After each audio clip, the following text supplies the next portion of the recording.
What's going on, guys? Welcome to my video, and today I have a slightly controversial one. That's right, I will be reviewing this guy, Matt Morcia, and his book The 24/7 Body, or some of you might know him as Matt Does Fitness.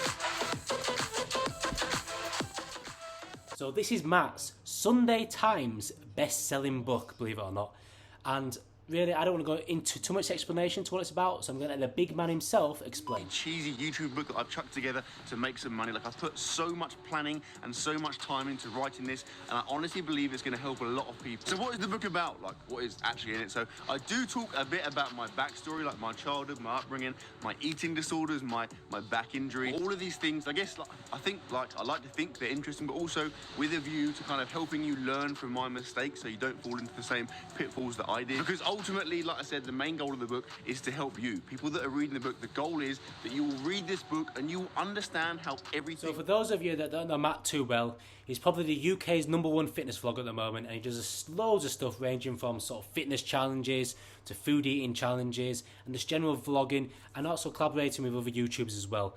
So he's quite a popular guy. So here he is at the moment, deadlifting with the one and only Larry. So here he is. I think he was out in Dubai doing an absolutely huge deadlift with the absolutely awesome Larry wheels. I think it was around 285, but let's take a look. Yes! Let's go. Aggressive, Matt.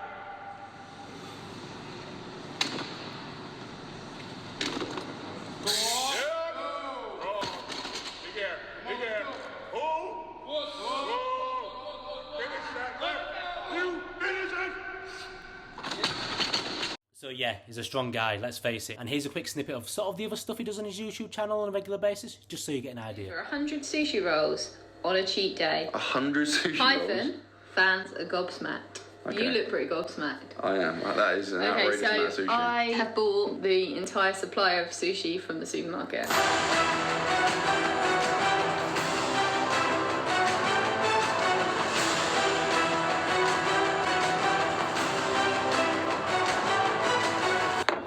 Game on. And by game on, I mean we have a lot of So yeah, so that's basically Matt in a nutshell. Now, in order to give this book the fair review, I'm going to go through the good points first, because the book does deserve it. And one of the most interesting things I found about this book is where Matt talks about dieting. Now, dieting is a huge thing when it comes to the fitness industry, and there's so many videos out there, information, you can absolutely get lost. You know, one of the biggest myths I found when I was sort of growing up and, you know, getting into sort of fitness and training and dieting is what you can't eat donuts, you can't eat pizza, you can't have sweets, all the things that you absolutely love. You have got cut out, you've got to have chicken, broccoli and rice 5 times a day, which of course is absolutely rubbish. And Matt cuts through this fantastically well. I've got to give him credit there, because let's face it, the most important thing about losing weight is calories in and calories out. So you've got to burn more calories than you are eating. That's it. You will lose weight, guarantee. Matt actually cuts through this and explains exactly what you need to do in order to be in a calorie deficit, and if you're wanting to build muscle, but you know, gain a bit of weight, how to go in a calorie surplus. And obviously not going to extremes where you're cutting out all the best foods, cutting out too many calories. And what I really liked about how Matt explains it is that crash diets just do not work. A crash diet is a quick fix which, as he perfectly explains, is going to increase your ghrelin levels to a point where when you finish that diet, you're just absolutely going to binge and going to actually be in a worse position than you was before. And Matt explains that perfectly well. He also explains about how to try and find your maintenance calories and how much calories you should be cutting in order to lose weight healthily, basically, and the sort of foods you sort of need that will fill you up. So these are high volume, low calorie foods, so you're not going to left hungry, and you're not going to increase those ghrelin levels where at the end of the night you're thinking, I said to go to the cupboard and eat as many donuts as possible, because let's face it, you don't want to do that. The diet part of the book is unbelievably good information, and you know, Matt absolutely hits the nail on the head. Now, the second good aspect of the book is the fitness and training aspect of it, and I absolutely love this section. Matt explains it really clearly of how to incorporate progressive overload in order to build muscle, gives some fantastic examples, and to be honest, for me this is something quite close to my heart, because as you can see from this picture, you know, in my 20s I was a very skinny guy. You know, I couldn't really build muscle, I didn't know how to eat and diet properly, and it took me years of training consistency and, you know, incorporating stuff like progressive overload and generally building up to a level of strength where, you know, I can be confident in my own body, where I am happy. So yeah, the examples Matt gives in the book about how to do this is absolutely unbelievable. He also goes on to talk about stuff like motivation, how that's a bit of a lie, and I absolutely agree with him. The most important aspect of when going to the gym is do something you enjoy. Go to the gym if you enjoy it.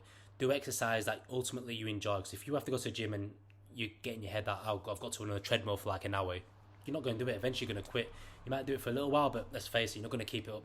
So Matt talks about motivation fantastically well, and he gives a fantastic example is that a lot of people say, well, I ain't got time to go to the gym, or I've got to look after the kids, or I'm just too busy, or whatever it might be. But if someone to give you £1,000 for you to go to the gym, you would find time in your day to get to the gym. And it's a fantastic example, and he's absolutely right.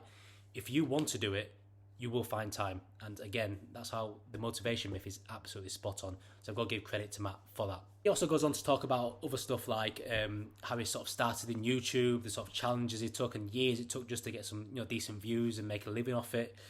He also a bit about his background being a PE teacher. He used to also be I believe a triple jumper as well, and he used to do a bit of powerlifting. So he does have a background in fitness. He does have a background in that sort of thing. And, it's been a long journey for him, let's face it.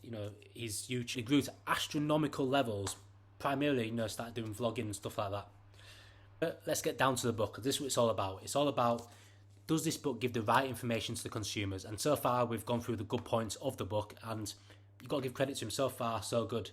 But now, to the bad points and the stuff he should not be telling you. So, I've got a bit of a confession to make, and you're not going to like this, but there really isn't any bad points of the book. There's few little nitpicky things, but all in all, Matt's absolutely killed this book.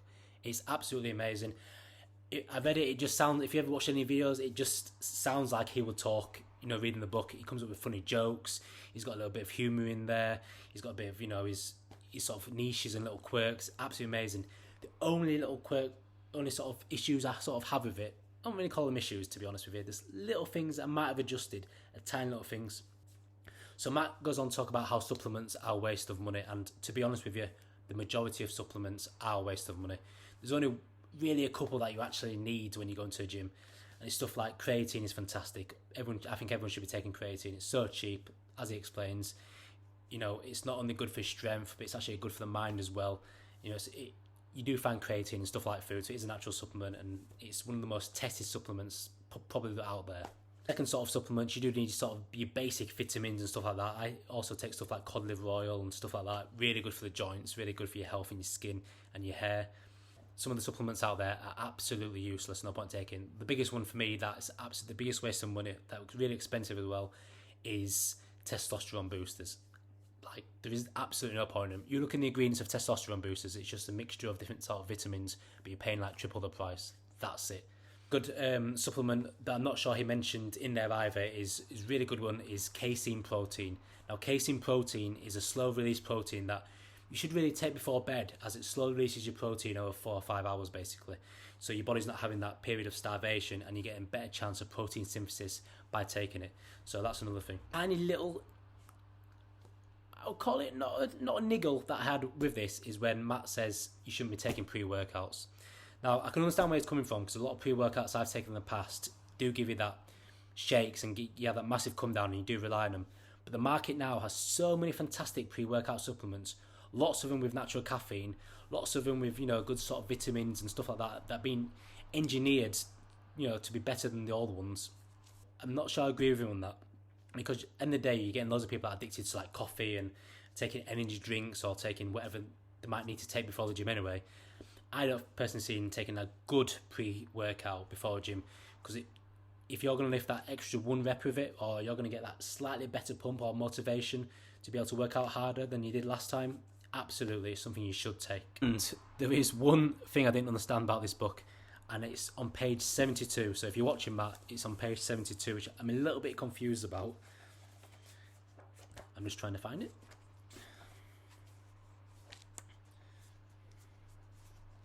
A few moments later. However, while junk food can be an adequate source of micronutrients, it's never going to be an adequate source of micronutrients. Like, I don't know if it is or isn't. But yeah.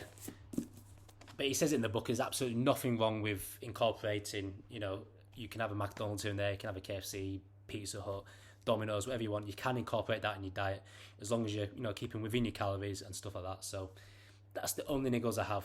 So the conclusion to this is, sorry to the viewers for, tricking you a bit, but my conclusion is it's an absolutely fantastic book. It's one of the best fitness books I personally have read for quite a long time.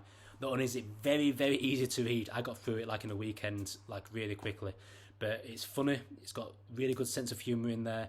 It just sounds like, you know, Matt's speaking to you when you read it.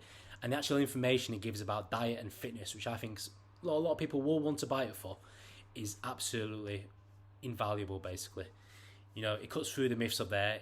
Basically, it's very simple that a lot of people will not want to tell you about diets and stuff like that. They'll tell you need to go on a keto diet, you need to go on a carnivore diet, you need to go on a fasting diet. No, it's basically cutting your calories down by a very small amount and making sure it's a lifestyle that you can cope with forever. Because there's no point doing a diet which only lasts 1 or 2 months, because it's not sustainable at the end of the day. You want something that's going to be for the rest of your life. And I think the way Matt puts the examples in this about his diet and how to do the fitness as well is absolutely believable. And you also get a bit about his backstory, you know, and his sort of YouTube career as well, which I think is really good. So yeah, for me, Matt, it gets a thumbs up. I'm going to put the rating down there somewhere in the corner. Please bear with me, it is my first YouTube video, as you might already say. But yeah, well done, Matt.